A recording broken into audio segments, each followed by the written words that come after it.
Colossiens, chapitre 1. Épître de Paul aux Colossiens, premier chapitre, versets 1 à 29. Paul, apôtre de Jésus-Christ par la volonté de Dieu, et le frère Timothée, aux saints et fidèles frères en Christ qui sont à Colosse, que la grâce et la paix vous soient données de la part de Dieu notre Père.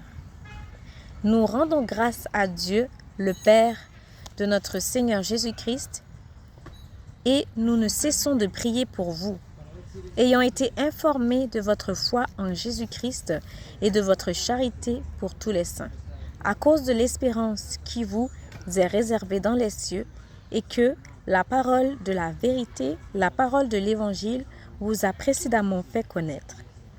Il est au milieu de vous et dans le monde entier. Il porte des fruits et il va grandissant, comme c'est aussi le cas parmi vous. Depuis le jour où vous avez entendu et connu la grâce de Dieu conformément à la vérité, d'après les instructions que vous avez reçues d'Épaphras, notre bien-aimé compagnon de service, qui est pour vous un fidèle ministre de Christ, et qui nous a appris de quelle charité l'Esprit vous anime. C'est pour cela que nous aussi, depuis le jour où nous en avons été informés, nous ne cessons de prier Dieu pour vous et de demander que vous soyez remplis de la connaissance de sa volonté, en toute sagesse et intelligence spirituelle, pour marcher d'une manière digne du Seigneur et lui être entièrement agréable, portant des fruits en toutes sortes de bonnes œuvres et croissant par la connaissance de Dieu. Fortifiés à tous et à tous égards par sa puissance glorieuse, en sorte que vous soyez toujours et avec joie, persévérants et patients. Rendez grâce au Père qui vous a rendu capable d'avoir part à l'héritage des saints dans la lumière, qui nous a délivrés de la puissance des ténèbres et nous a transportés dans le royaume du Fils de son amour, en qui nous avons la rédemption, la rémission des péchés. Il est l'image du Dieu invisible, le premier-né de toute la création. Car en lui, en Jésus-Christ, ont été créées toutes les choses qui sont dans les cieux et sur la terre, les visibles et les invisibles, trône, dignité, domination, autorité. Tout a été créé par lui et pour lui. Amen. Il est avant toute chose et toute chose subsiste en lui. Jésus-Christ est la tête du corps de l'Église.